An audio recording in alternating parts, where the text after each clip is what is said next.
You're bored. It's nighttime. The wind whistles through the sliver of open space in your window. It rustles the leaves and creeps through to wrap its chill around you. But you don't even react to it. You're looking for a legend. The mouse and the keyboard are still beneath your hovering hands. They spring to life with clicks and clacks and thuds as you begin your search. The mouse moves, a guy with a magic rock after a woman hits him with a car. So many 90s laptops, tuna cans in a box. What could it mean? Your fingers are molded to the curvature of the mouse. But you're so close to fatefully finding it. You're doubling down. You're here. Now.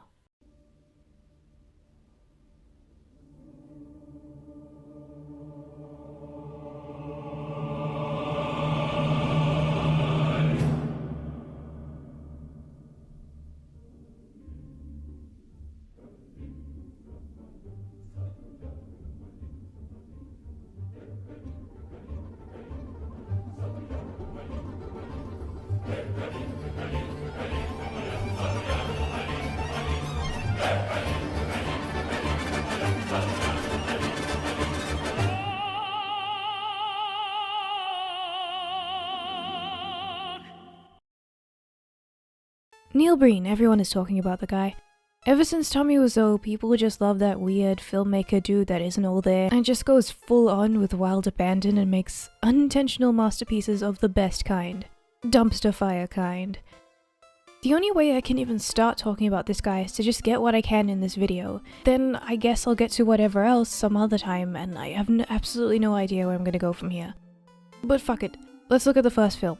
Now, I first heard about Fateful Findings through a video Nick Spheres did, and he described it best by saying that this is basically a story you'd hear from a drunk man in a bar. Just if you're trying to explain the plot to someone, that's what you're gonna sound like. Not only is this terribly accurate for all of his films, but I actually think it mostly applies to I Am Here Now. But I'll talk about that one later. Let's get this one out of the way because everyone talks about this one first, and I think that it's actually the most normal out of all of them, if you can believe it.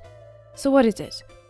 The film starts with what looks like an ad from the 90s that probably sells you insurance or something, with footage that obviously isn't shot by Breen himself. That's something to get used to. I mean, credit to you if you're able to MacGyver your way through certain points of filmmaking without spending too much money. If you're on a budget, that should be your goal really, but maybe not do it this way. I also don't think this shot is relevant to anything else in the film. I think it's just random business building that he hopes is gonna fit in, and it really doesn't. Then we suddenly cut to a storage locker with what looks like someone taking a bunch of sponge and carving a book shape into it and then spray painting it with that golden paint that you get in a spray can at a kid's arts and crafts shop, and then some glitter sprinkled on it. If you're trying to look for that mystical fairy tale book opening, why does it look like a piece of sponge in a storage locker? Two kids are playing in a field, walking past a skull that moves to look at them for some reason. Maybe it's trying to figure out where the kids are going to. Murray from Monkey Island really fell from grace. The two kids find a mushroom that turns into one of those cheap jewelry boxes from a costume store. The kid calls it a treasure, but I don't know about that. Apparently the costume store prop is so cool that the girl writes, "It's a magical day," and writes it in the middle of the notebook. The girl moves away and they awkwardly trade life forces in a satanic blood pact before the car slowly drives away, so the girl doesn't fall out of the car while she's trying to wave because she's hanging out of it like an idiot and her parents don't care about her life. The guy grows up to be Neil Breen, who's pretending to have a phone call even though he isn't actually saying anything, and they're cutting to his wife who is saying things as if he's responding. Why wouldn't they just take the easier route of showing a full shot of the phone call on her end exclusively to establish a sense of mystery for who she's actually talking to for when they finally cut to his character hanging up so that the reveal of information can be much slower over the film. But who cares, he's hit by a car anyway. Then he's in someone's house that has a hospital bed in it, and there's some nice blinds and a shitty carpet. And there's this lady that comes in a non-slutty nurse costume, and there's plenty of toilet paper put all over his face. Over the equipment that needs to have contact with his skin? No, between the equipment and the skin. That'll fix him. So will that cell phone charger that's taped to his arm. And then he slowly unfurls his fingers to reveal a magic rock. He slowly pulls off the equipment and goes out of the room, only for the bottom half of Satan or a bored businessman to come in and immediately Photoshop away. Meanwhile, Breen takes a shower with his toilet paper bandage still on and blood leaks out of it, which doesn't seem to bother his wife, who blocks his nudity for the benefit of us all. Later, these toilet paper blobs disappear for the next shot as ambiguous head bandage appears, and causes him to knock over many of his 90s laptops. I wonder if any of those can play those shitty text-based Lord of the Rings games. Pippin waits. Another thing I should mention is that all of these interior scenes and the scenes by the pool across these movies in their entirety all look like the same house. I am not the first person to point this out, obviously, but I figured I'd say it here, and I think this is either Neil Breen's house or his friend's house, and now that I've told you, even if you didn't hear about it before, you're gonna notice the entire time. So Neil asks for pills, and then the camera dude throws them at him. But then he doesn't want them, so he places them in the toilet. Just places them there, and leaves them there. Just leaves them there. That's their new home, so he won't flush it either. Thank you. I don't need these.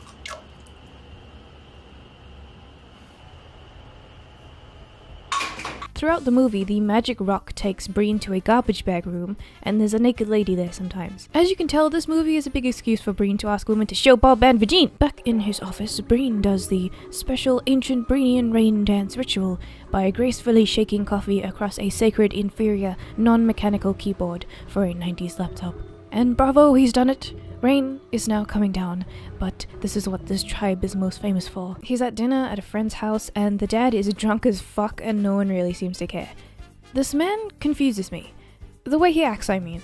It's like a dude who's already drunk being told to act drunk. And then after fucking nothing happens, Breen talks to himself about hacking while hacking. I'm going to continue hacking into these government systems to see what I can find out about all this national and international corruption I know is going on.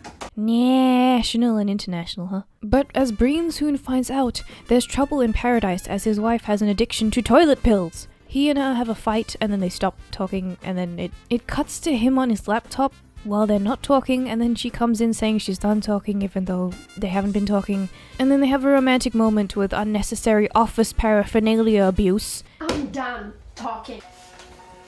Really?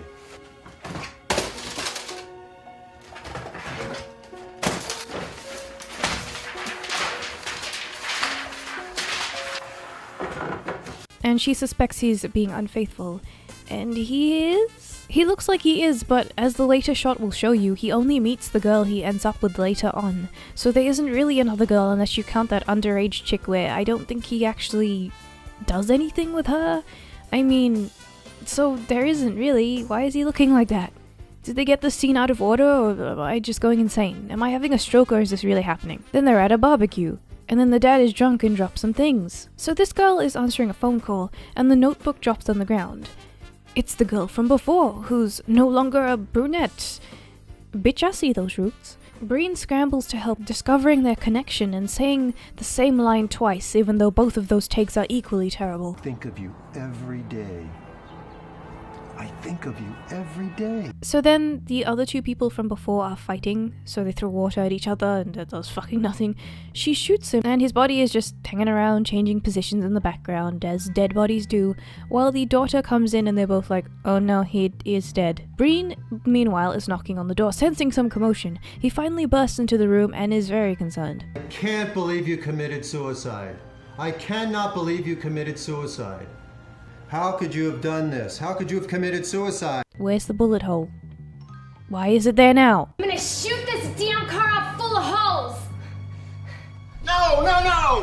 Oh no, how could you have committed suicide? Why did you commit suicide, Jim? I can't believe you committed suicide. After that hot dramas, Breen is complaining over the phone that he doesn't want to write books anymore because he's a hacker. So he and girl go to the mushroom again, and clothes happens. That's a real sentence I just said. The wife finally kills herself with the toilet pills, and no one seems to give a shit. And the girl has now replaced her, so everything is fine now. He doesn't really seem to give a shit either, even after he had that romantic moment with the office supply abuse. He even explains his elite level hacking skills to her, and then says that he's going to leak everything because he can't wait anymore. Fuck knows why he didn't do it before. I can't wait any longer.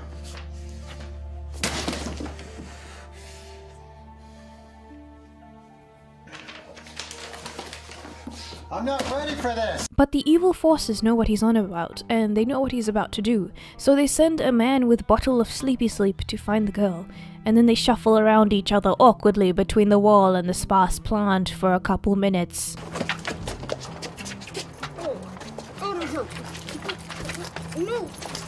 But after that, Breen just saves her the next second anyway, so there's really no point unless you want to count him showing his oh-so-amazing skills as a point, and I think that's really his entire point with these movies as a whole. But now his house has a spooky ghost in it, which I think was the toilet pill lady. Oh no, wait, it's the psychiatrist? I don't know. I don't know. I don't. Breen, now defeating all threats, finally delivers his speech about revealing the government secrets in front of a White House green screen, which causes the corrupt people in the world to kill themselves in front of the same green screen. I have discovered more information than any hacker ever has. Ever. What I have found will shock you. But we aren't done with the twists yet. If you go through the credits on a specific midnight while eating a can of tuna, legend has it you will see the true credits. Neil Breen made fake names and it was him all along, even though the point of making fake credits is that you don't just say that it's you in the same credits, and it's just... What a wild ride. Nothing is going to top this. Nothing. Your life is dead. You might as well kill yourself. I mean, how can you live in this world when the president of the bank is gone? I resign today as president of the bank. But I kid. You know what the real fateful finding is? Double down. One of the reasons I chose this order was to sort of demonstrate the drastic amping up of how amazingly talented and heroic the main character is. For example, like, even though these aren't published in this order, it's just really interesting to sort of analyze it in this way, because you know his ego is only getting bigger as his films get more popular, and I honestly don't think he's in on the joke as everyone else. He thinks that people think he's genuinely talented. I mean, he is in a way, but not in the way he's intending. So really, it's a very interesting study this way. For example, we just left the super hacker Breen to now move on to an even more superpowered hacker, secret agent, bioweapon expert, terrorist, counter-terrorist, James Bond-esque trader of vials of things while wearing white gloves, spy in Double Down. In this movie, Breen plays a secret agent who's too hot for the government, so he works alone.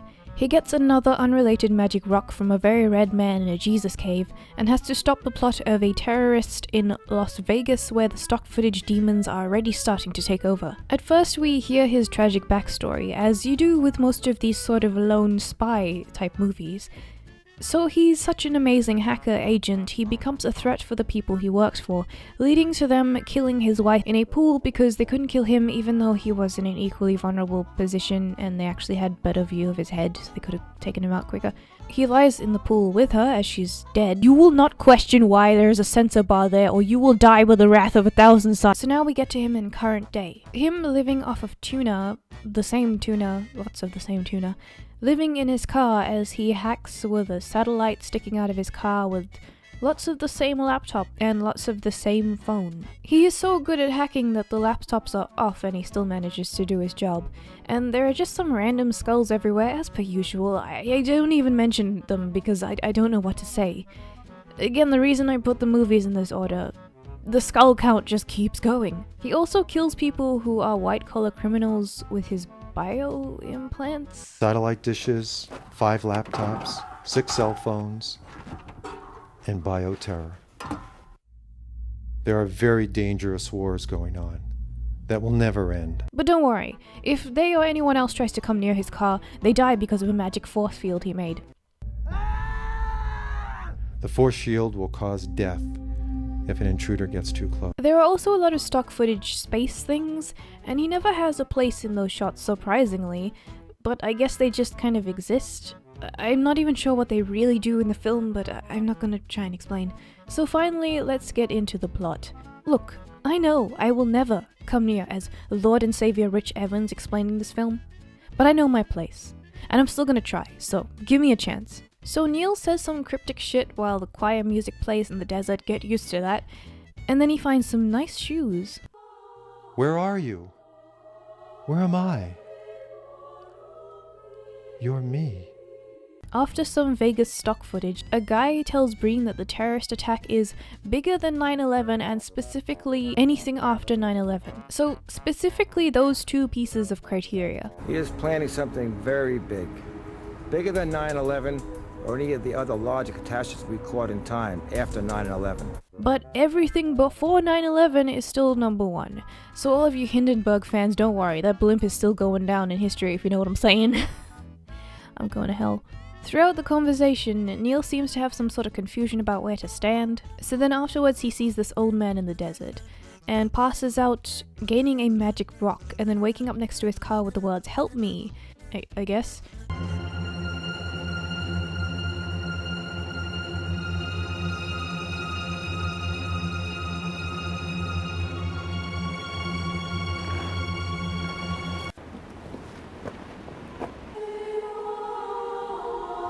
Old man, you don't look like a terrorist to me.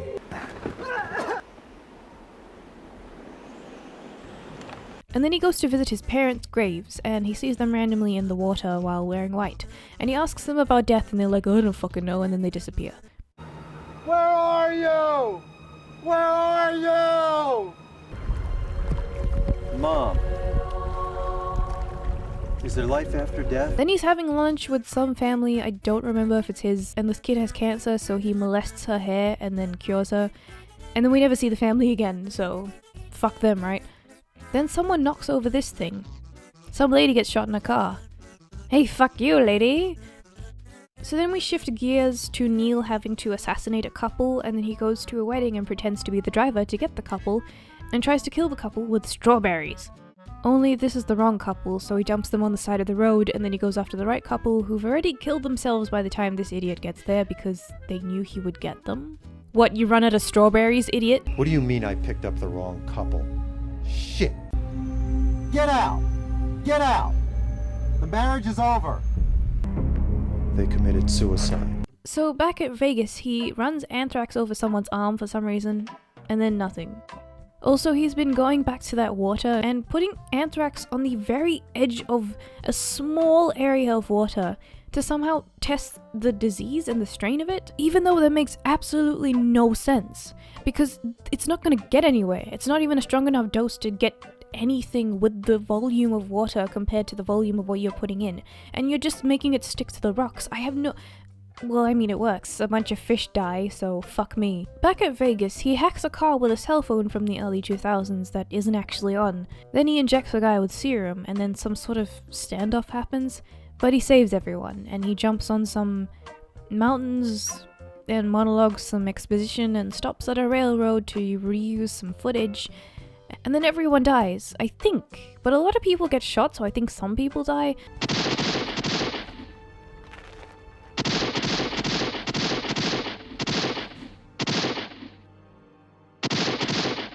And then a bunch of people say that they need to evacuate the hotels. Prepare to evacuate the hotels on the Las Vegas Strip.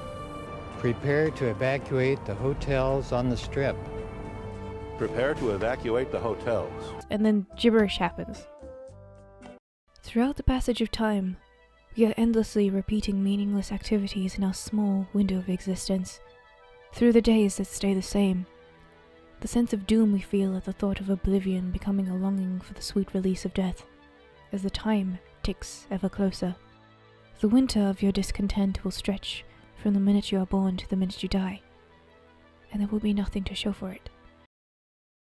Neil Breen is one of those people that thinks he can just put a bunch of random shit together and call it an art movie by saying that people should interpret it any way that they want to and not giving any specific explanations that he doesn't really have, because he thinks that that's all it takes for people to see him as a film genius, and really his ego just wants the reputation instead of actually developing the skill.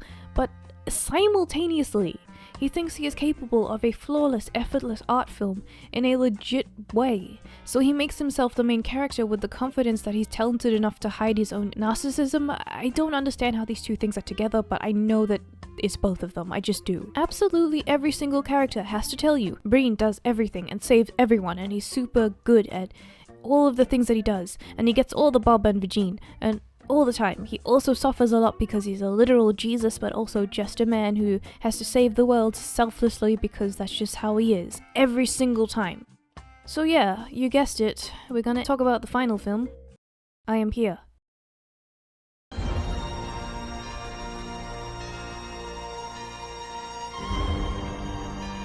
The film begins in the same fucking desert. Someone used the graffiti tool from MS Paint on the sky, and the weird sperm-looking thing crashes into the earth as a plastic snow globe thing appears, right? Which spouts forth a silhouette on a cross and leads to the reveal of robot lizard Shrek cyberpunk Jesus, who has a lot of shit from inside a computer glued to his arms and his chest.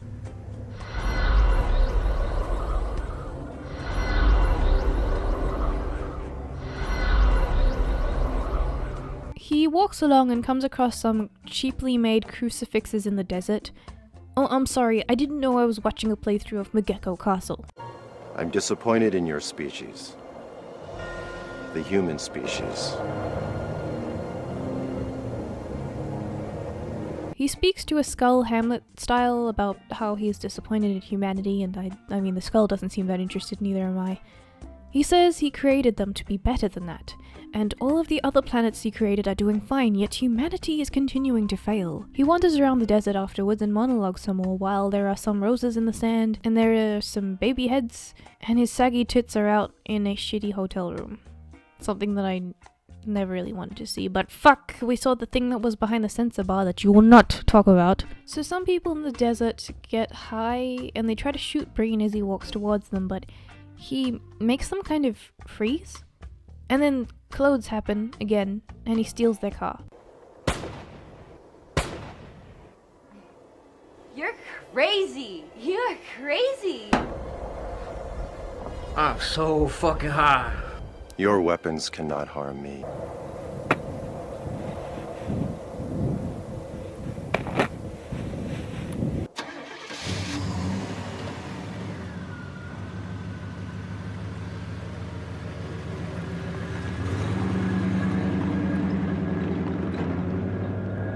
He goes to Vegas after a series of very boring elongated shots around the car and inside the car, but the camera stops to creep on some naked ladies. And there's some random guy that says a thing I honestly don't really understand. They think they may have an opportunity to use it now. But are they in for a surprise? What does this gang do? Why are they standing in the middle of the road? Why is Gabe Newell there? Is this what he does during the Steam summer sale? But uh-oh, the corrupt politicians are at it again. But the camera just can't seem to catch up with them. Because of their corruptness, some people lose their jobs, but no one really cares about them besides the one that they'll make the main character. The country is finally seriously addressing sustainability and respecting the planet's natural resources.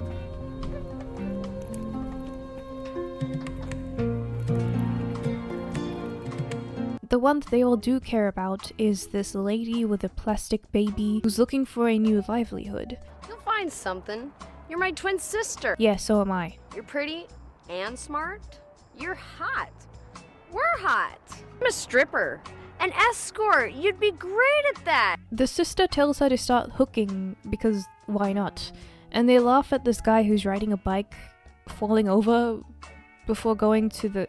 What does this gang do? Very hot. I'd like to do any of these two guys at the same time. What? One of them wants to fuck both of the girls, so he shoots this other guy in the arm. And the same scream plays multiple times. This scream comes back to remember how it sounds. I get her first.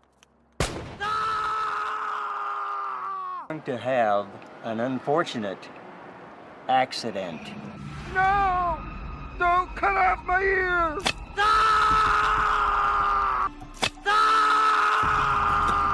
So they get their business hooking for someone, I guess, but the guy is just watching them in a pool. That's all he's doing. You're not supposed to put them in a pool, you're supposed to put your dick in them. Do you know how hookers work? So in Vegas, there's this poor wheelchair man who gets knocked over by a guy who... Wait, hang on. Ah! What the hell, man? Enhance the image. So this wheelchair guy is clearly walking forward, and the other guy is just minding his own business, and the wheelchair guy is clearly bumping into him. I am calling foul. The wheelchair guy is the one who bumped into him. The guy shouldn't have knocked him over, but that's what you get for knocking into someone. On purpose. But Breen freezes everything and blinds the man who apparently knocked the wheelchair man over after bumping into him, even though we just... And then we go back to the hookers. Once you're high, you won't remember a thing. That's tempting. Breen won't leave the wheelchair guy alone, like, he just follows him around and everyone around them talk about their motivations and what they're going to do, but... You got a problem, punk? You wanna bet? This isn't the way I planned your species. You two are worthless. Breen decides to have sex with the prostitute, and I don't want to see those. But he still won't leave the wheelchair guy alone. Like, the hooker is walking down the street and Breen turns the wheelchair guy into a younger man with the haircut that kind of looks like a cross between an uncircumcised penis and someone just shoving a bowl over his head and cutting the hair that sticks out of it. And then he walks, and Neil Breen just leaves them to start a family, regardless of whether or not she actually wants him to, or if the guy himself is even interested in her. Go with her. Have a full, long, and healthy, happy life. Be a family. Like, dude, leave the wheelchair guy alone. He just wants to kill himself. So do I. But wait, the other lady's boyfriend wants to join the gang that I don't understand what they do. To steal cars. Only things don't go as planned and they slit the air around his throat. They show the hooker lady her boyfriend's body and she screams. I think it's the same shot just a couple times.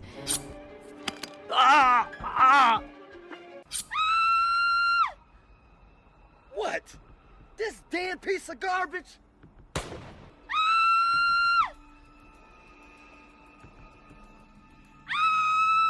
Before Neil Breen comes in to save everything and crucifies all the bad guys. Learn to love yourself, other humans, and humanity. You have so much to offer. Before going back to space. I will give them one more chance. If they fail, I will destroy this planet. I hope humanity has learned its lesson from all its mistakes. Otherwise, I will turn this planet into dust. Oh, and I forgot the best scene. So this undercover cop is in the gang, and they find him, and they start beating him up. This movie is weird. In all of his movies, everyone is just there, and they move the plot forward whether it's a good deed or a bad deed, or usually committing suicide in some way, and then they just fuck off.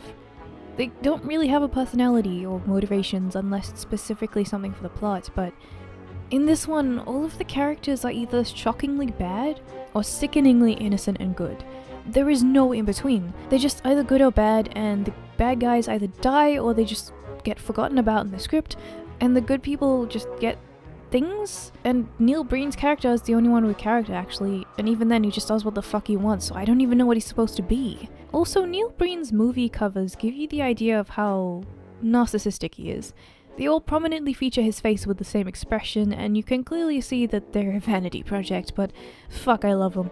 You know what? I think I failed. I did not help you understand the plot to these movies as a reviewer should. You know what we should do?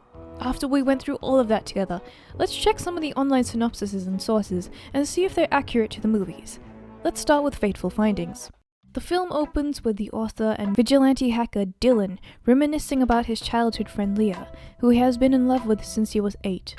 While walking in the woods, Dylan and Leah find a secret stash which hid a magical black stone. In the present day, its mystical powers are revealed to Dylan after he is hit by a car, and survives the accident through a mysterious and miraculous speedy recovery. Dylan reveals to his wife, Emily, that he hasn't been writing a new novel but instead been using his hacking skills to expose the most secret government and corporate secrets. His commitment to his mission was tested by his wife's downward spiral into alcohol and drugs, ending in an overdose and the murder of his best friend, framed as a suicide, and the continual sexual seduction by his best friend's underage stepdaughter. Plagued by haunting dreams of a mystical book of secrets, Dylan begins seeing additional psychotherapists and is encouraged by the discovery of his lost childhood girlfriend, revealed to be his nurse during the recovery from the accident. She was the one in the non-slutty nurse costume. Despite his efforts, he is continuously harassed by unseen spirits. His life as an author slowly deteriorates and he confides in his new lover, Leah.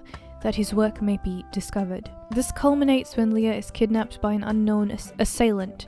Dylan manages to track the attacker and uses his heretofore unknown teleportation powers to rescue Leah from her kidnapper. Before releasing his findings to the world, Dylan chooses to see his psychotherapist, one last time only to find that she has been a ghost the entire time, and he must now question the council of spirits that guard the mysterious book. In the end, he releases the secrets to the world. During the speech, the assassin attempts to thwart Dylan, but is killed by Dylan's powers. The people kill themselves. Dylan lets the world know that they have the power to fight the tyranny of corruption and work outside the government, corporate systems, just as he has done. I think I blanked a lot of that out. Like I had Nam flashbacks to some of that shit that happened. That whoever wrote this has some weird sort of psychic powers themselves, because I had no idea what was going on when I was watching it. And even after reading it all out, it still doesn't make any sense. Double Down. An edgy action thriller set in Las Vegas during a terrorist attack. A brilliant computer loner takes control of the city, and the attack he fights with his fit of overwhelming depression and obsession with love and death. Depression? Is that what that monologuing was? I thought he was just being pretentious. I mean, I'm not expecting mental illness commentary on a good level at all, but come on now. I am here. Now. Disappointed by its creation, the almighty being that created man arrives on Earth in a human form and interacts with various troubled, wicked, and sinful people on his journey to Las Vegas. It's kind of funny how he always goes to Las Vegas.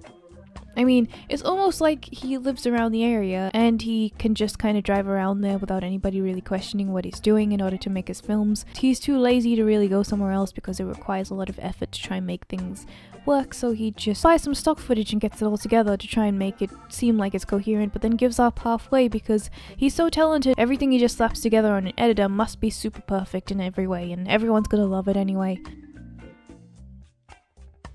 Honestly, let's just take a look at this guy. I mean, it's kind of funny. We have people like Nguyen, is that how you say his name? Nguyen, who did Birdemic, and he was going psycho when he found out that people didn't like his work, and that in itself is kind of tragic to see, because it sucks to see someone doing that. It kind of sucks to see someone, even delusional as they are, discovering that people don't like it and not really taking it in a good way and not really learning from it. I mean, I don't even remember what he was doing, but at the same time, it kind of sucks when he did find out, because Birdemic 2 is actually not that entertaining. It's just so self-aware and everyone knows how bad it is that they just kind of smile and wink at the camera the entire time, and it sucks. Because it's just like, hey, look, I know it's a joke, and it's like, yeah, but it's not really funny anymore now that you know. The first Sharknado was okay, but then the second and all the other things that they did afterwards, it was just so self-aware that I don't give a shit. I never talked about them because they were kind of sucky. The same thing happened to Tommy Wiseau. I mean, The Room is a classic, everyone knows why, but all of his other ventures seem to be him constantly winking at the camera again, trying to figure out a way to capitalize on it and trying desperately to be a part of the joke now that he knows it exists, and from there everything just loses its charm. Now we get to Neil Breen, and he has published quite a lot of work without people really knowing who he was on a large scale at the same time, and part of me is actually kind of worried, because now we get this person who is making really entertaining films, and at the same time he looks like he's not going to really catch on to what's going on around him, but the other guys didn't either. I wasn't expecting them to catch on and try to capitalize on it in a self-aware way, but now that he has all this popularity, now that Breen has all this popularity, it's suddenly just going to be this thing where he might catch on, and what if the next film that he makes is full of this self-aware winking at the camera and it just loses all of its magic? What if he intentionally makes his character really overpowered because he realizes that people know how narcissistic he is, to the point where he just makes it not funny anymore. He just makes this character that is obviously a joke, and then he makes all of the other characters jokes as well, and there's no genuineness to it. That's one of the reasons why people like him, I think, is because there's a sort of genuine, I don't know, sort of thing that he does where it's not quite really aware of what he's doing, and in his own way he's kind of just living in his bubble and releasing films to the in a sort of like king in his court sort of way. He sees himself as like far up here, making videos as his own reclusive genius and putting them together, and the eager public awaits as he throws them at them, and they all just reach out to him trying to get what his next project is because they love his genius so much. That's the vibe I get from this guy. Hi, thanks for checking out my crowdfunding site. My name is Neil Breen. I'm a filmmaker. It's a sci-fi, science fiction drama. Twisted, dirty, dark, edgy. It is not a midnight movie. It's a legitimate, mainstream, full-length feature film. And I really don't want to lose it because that's where all the fun comes from. You can tell he just has absolutely no idea what people really think. I was watching this interview the other day where people were talking about the budget, and he was so convinced that people thought that his movies were like $1 million masterpieces, like Nguyen did, that when they asked him about it, he said, no, I'm not going to tell you the budget, but you should see what you think the budget is. And it's like Nguyen kind of did the same thing. He said that it looked like $1 million movie. So we got the same sort of principles that the internet loves when it comes to these sorts of guys, but I don't think we entirely know how to manage them just yet. Because how much responsibility do we take to sort of shield these guys from becoming self-aware enough to lose that magic? Because as everyone knows, these kind of have a shelf life, if you will. There's a cult following, but after everything is said and done, there needs to be something else. Otherwise this movie, and in that as well, like what is the something else? What is the best route to take for these things? Should the movie simply be retired once its popularity runs out to rest on the shelf as this sort of classic that isn't really tarnished by anything, so we can just look back on it and go, oh, I remember that? Or should we try and get something else from that person and run the risk of them becoming self-aware? And even if they do become self-aware, does that work itself that was originally so good in its unself-awareness actually get tarnished by the person's future actions? Or do we have to separate the art from the artist? I know it sounds like I'm making a really big deal out of nothing here, but So Bad It's Good is such a massive culture now. It's such an important thing for a lot of people that I really do think that these are questions that people should ask. Because really, I mean, I know I haven't talked about Pass-Through just yet, and that's one of the best ones, but I was actually saving that for later. But look at the three that we talked about here. Each one of them just gets better and better and better because they're just so incoherent, but at the same time have this certain amount of coherence that actually works and makes it the best thing ever. And I'd really just hate to lose that. I'd hate to see such a promising person fade away and become super self-aware and cancerous, honestly. So if it comes to that point, I don't know. But hey, anyways, I'm not gonna get bogged down for this. I have some things to share with you before we end this video because we still got some time. It is the Power Hour after all. And especially if you're new and you're seeing this video as the first of one of mine, I really want to give you all of the things that I have to offer. I was talking to Peach Bailey the other day, who I'm hopefully going to talk about Pass-Through with for an extravaganza on one of the best Neil Breen films. We're talking about Neil Breen the other day, and I would like to, in case you haven't seen that, I would like to share some of those parts with you. We didn't talk about him for too long in our overall conversation, but I think that this really fits here, especially with all that I have just said throughout the entirety of this video. It might be nice to kind of tack on if you're trying to get together your own portfolio on the psychology of Neil Breen. Every little bit helps. So I'm going to leave you with that, and maybe some choice cuts from Neil Breen's films that I just really enjoy. I have no idea how to really end my commentary on this though. I feel like I just met Jesus and he told me I needed to lay off the Twinkies. I don't think that even makes sense, but that's how I feel. Anyways, as per usual, if you want me to talk about something, let me know.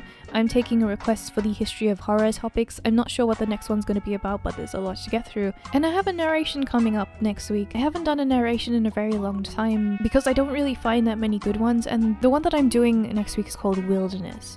Wilderness is a gaming creepypasta. I really love gaming creepypastas, but there aren't enough good ones. They're very rare, and I don't know why I like the gaming one specifically, but I just do. I guess I just like that stuff. So if you've heard of it, or if you want to look it up and read it before I actually get around to narrating it, let me know what you think. Do you think it's a good one, or do you think I'm just so starved of good gaming creepypastas I'll jump on anyone that's at least a little bit mediocre? Because I honestly can't tell at this point, but hey, I'm getting off topic. Enjoy. Sometimes I'll go from like really wholesome to just really edgy in like 2 seconds. Like I'll be like, you need to have a positive mental attitude to approach life in a good way, and then the next second I'm just like, hey, remember the Hindenburg disaster? That was funny, wasn't it? What? I actually recently watched a documentary on that. It wasn't funny at all. It was awful. I've just kind of grown up so far removed from it that like by the time I was born there were already so many jokes about it, and then I kind of like never really took it that seriously, but it was horrible. Yeah, same, honestly. And then you look at it and you're like, yeah, people died in terrifying ways. That's horrible. Yeah, there was lots of fire. That was Yeah, I don't know. I'm making this review on Neil Breen, and oh good, and I put like a Hindenburg joke in there, so that's why I'm like looking at like my notes on it that I just have on my desk, and I was just like Hindenburg, yeah, that's like when in doubt, just make a that was Hindenburg hilarious. joke. Well, I can't judge. I mean, there's a horrific number of things that I've made jokes about, so yeah, well, that's I mean, all good. Yeah, I'm probably just gonna like descend into like worse and worse joke topics for the rest of my life. Just like they're worse and worse. Like, where do you go? You gotta one up yourself. So you gotta start punching downs instead of punching down. You know what I mean? Lord and Savior Breen. Oh, Breen, the alien Jesus we all deserve. Oh my god, I'm talking about, yeah, I am here now, and I'm just, like, talking about the alien robot Jesus, and I'm like, what is this?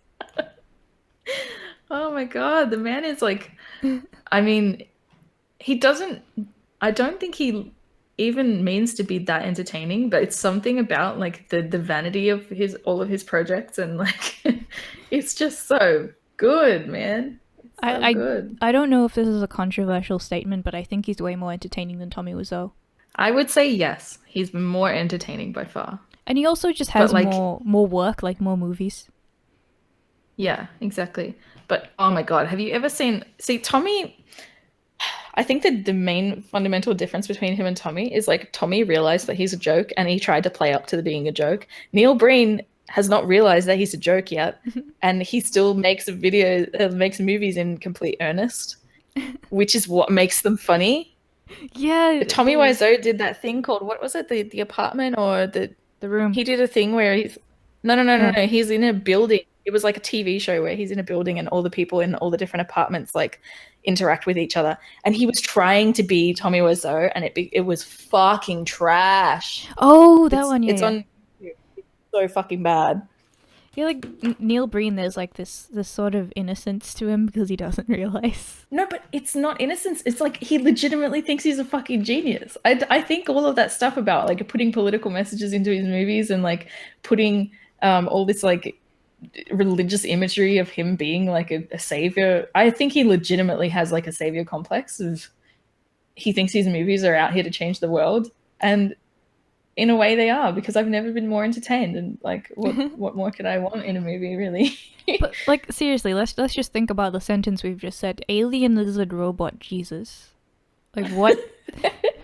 Like and what is with the bit where she takes like he flashes back to like being the robot zombie Jesus, and then and she's like kissing the mask, and it's just so fucking awkward. What about all of the fucking... all of his actresses are paid hookers. He's just like be in this movie. Well, like the two girls they get laid off from the job and they decide to start hooking, and the one girl's leaning on the wall and she's like, "Once you're high, you don't remember nothing." And it's like, what the fuck? This is what I mean. The guy's a fucking genius.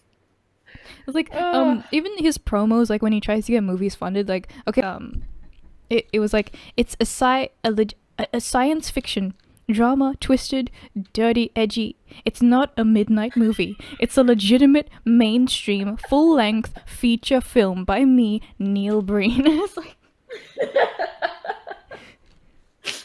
starring me, some hookers I picked up, and like 14 laptops. Don't worry, no laptops were harmed in the making of this film. Multiple of the same laptop, multiple of the same can of tuna, multiple of the same phone. See, the fact that he thinks he's a genius makes him unironically a genius, I think. And like the order... If he didn't have this on him, he would like not be half as good as he is. That's true.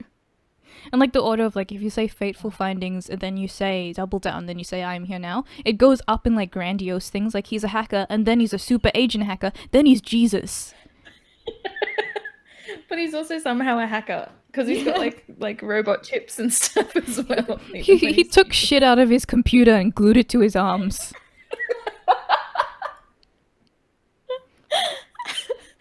Oh, I love him. He's like, maybe if I put... It's my dream to meet him. Maybe if I glue the motherboard to my chest, people will think I'm smart. I'm like Iron Man now, see? Then he puts on like a bathrobe, wanders around the desert with baby doll heads on the ground. And then people are like, what do the baby doll heads mean? He's like, I don't want to give it too much away from my movies. You should find your own meaning. You're meant to find your own meaning in that. It's like, yeah, you got no fucking clue what it means. You just chucked him in. Did you see that the one interview where he got asked what the budget was and he was like, I'm not going to tell you the budget. Instead, I want you to have in your mind how much you think I spent on this feature film. Oh, fuck. Like, if I ever got into acting, the one role that I would want is just being one of those hookers or like... or like, I mean, I feel like they're all, even the ones in Pass Through, they're not playing hookers, but they are clearly hookers that he's like paid to be in the movie. It's like how in Double Down his wife gets shot and then she's just lying in the pool with her ass up and then he just gets in the pool with her naked and lies down with her while she's dead and then he gets up and walks away. Hey, spoilers! Come on, somebody might really want to watch that. Oh. Every hero's story needs like some tragic event for him to like to spur him along the plot, you know, like to make him get his revenge. Yeah, I think Neil Breen definitely understands that. It's always like the wife dies or like some random lady is like, I love you, Neil, and he's like, yay, and then he's just... Or somebody with a really short shorts is getting pushed into a truck and he has to save them. Or some guy in a wheelchair just gets tripped over or something. Or some guy in a wheelchair suddenly gets 30 years younger and becomes like a male model. Okay, no, model? That guy... I don't think he's attractive. I think he's probably some kind of model, right? That guy, when he turned younger, he had one of those like bowl haircuts where someone put the bowl on his head and like cut the hair around it. He looked like Mr. Bean. He looked like one of those like page boys from like low budget medieval shows. It sounds like we're making fun, but Neil Breen is like king of entertainment, so he's a genius. I mean, all of my laughing is coming directly from my heart and also a little bit from my bumhole. Moral of the story is that I can't wait to do this review because like I'm just so hyped. Oh my god. Well, what if you do the main one and then we do a whole separate one for Pass Through, because it deserves it. Well, why don't that formal invitation of you to come on the podcast and we can do an episode on Pass Through. Oh, now you're speaking my language.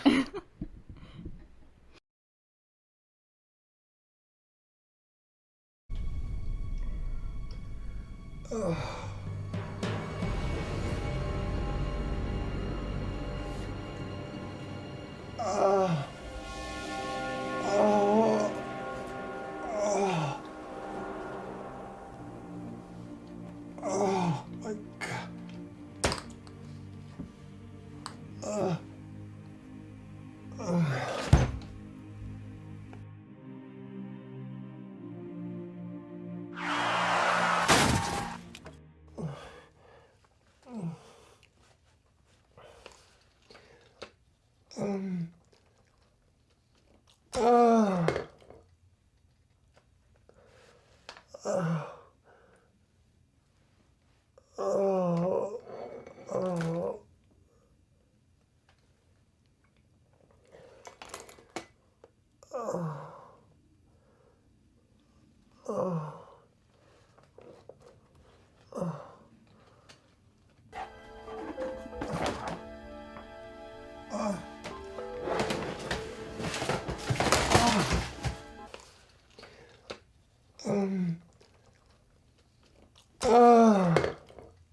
No book.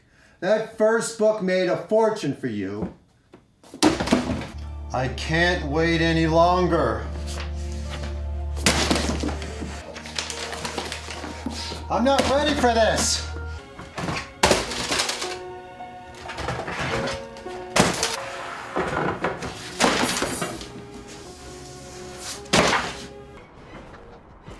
Sounds good.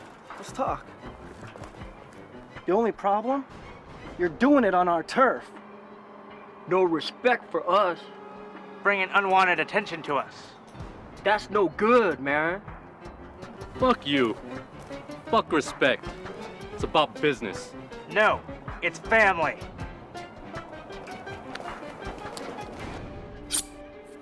Ah! Ah!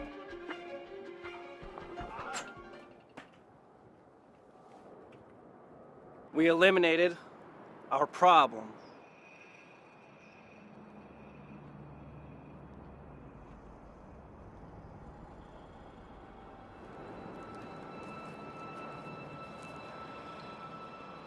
Eliminated our problem.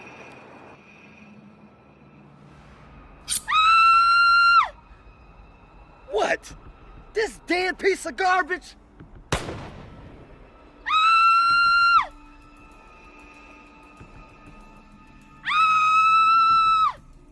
Oh God! He was so young!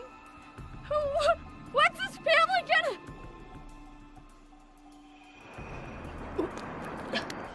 Those who don't play by our rules, lose.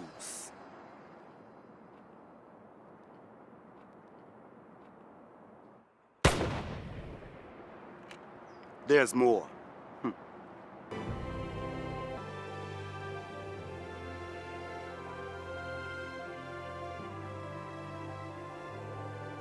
Wait for me! Wait for me!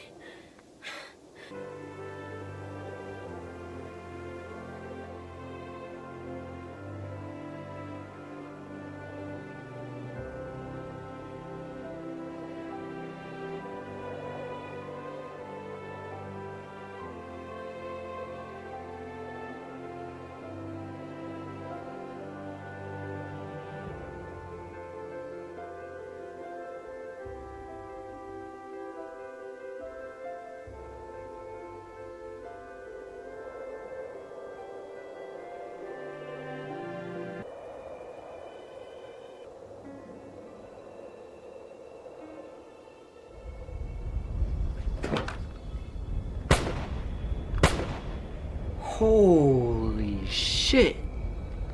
We've died and gone to heaven. Your weapons cannot harm me.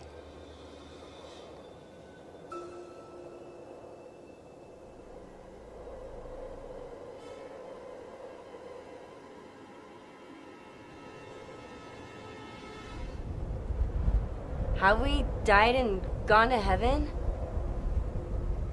Are we in heaven? No, this is not heaven. This is not the way I intended my experiment in creating this planet and this human species to go.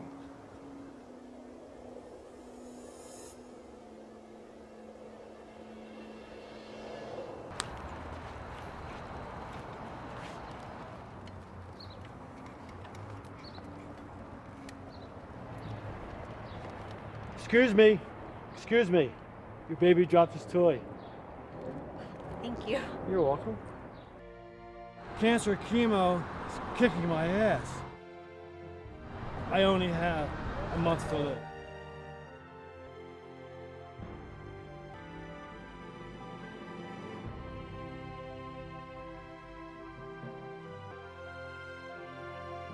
Go with her.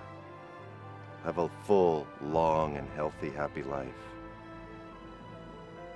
Be a family.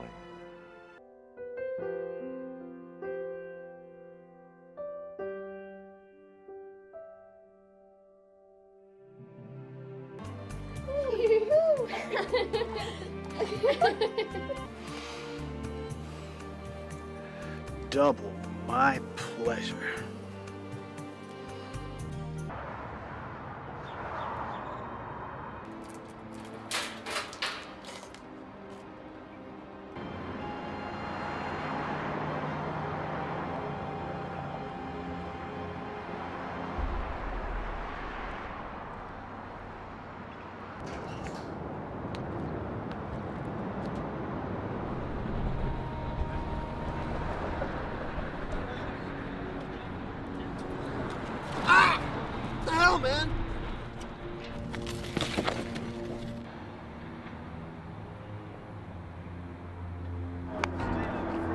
That's just not right.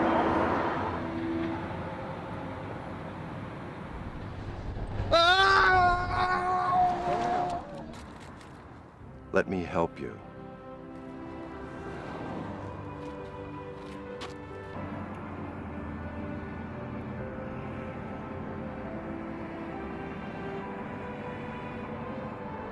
I don't feel so good. Cancer chemo is kicking my ass. I always wanted to see this before I died. I only have a month to live.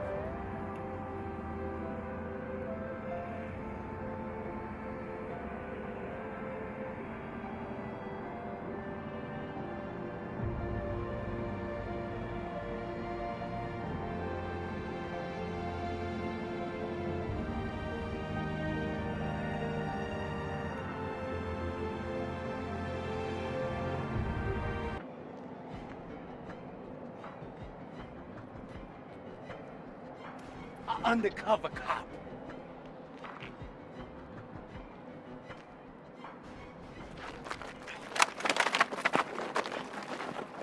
Get him over here. Get him over here. Get him over here. Get that rope. Get that rope. Get that rope. Wrap around him. Yeah.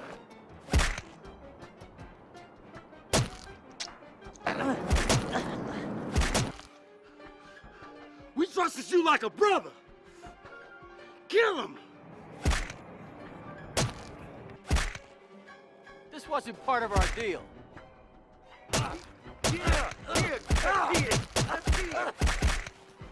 No payoff is worth this. I don't want any part of this. I like what I see.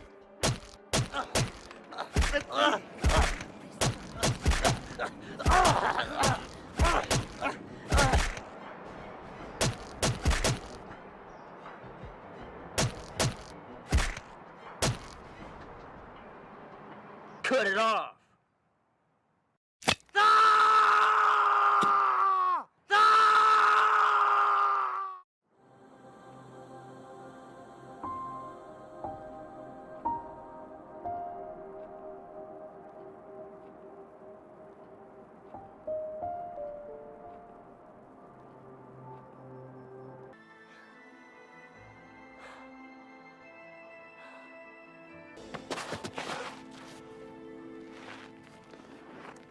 Why doesn't this species understand? I've given them so much. Respect yourselves. Love nature. Live in peace.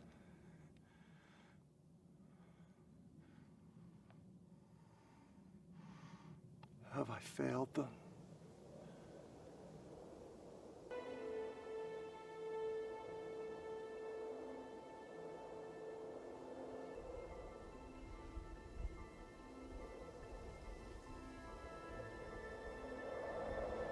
Go now. Contribute.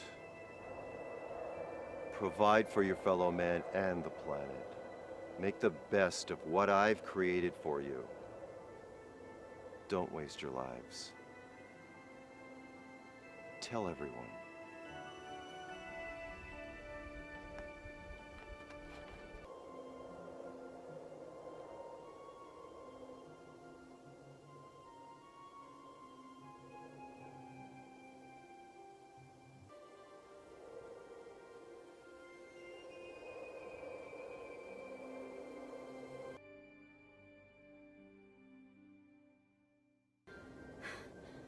Wait for me.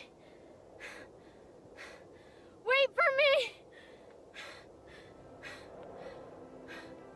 My experiment on this planet is failing. The humans are failing me.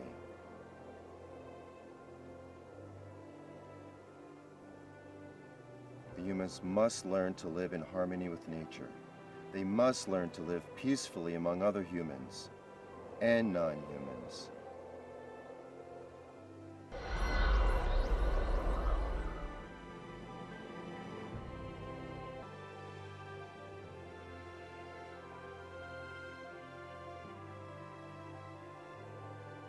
Wait for me.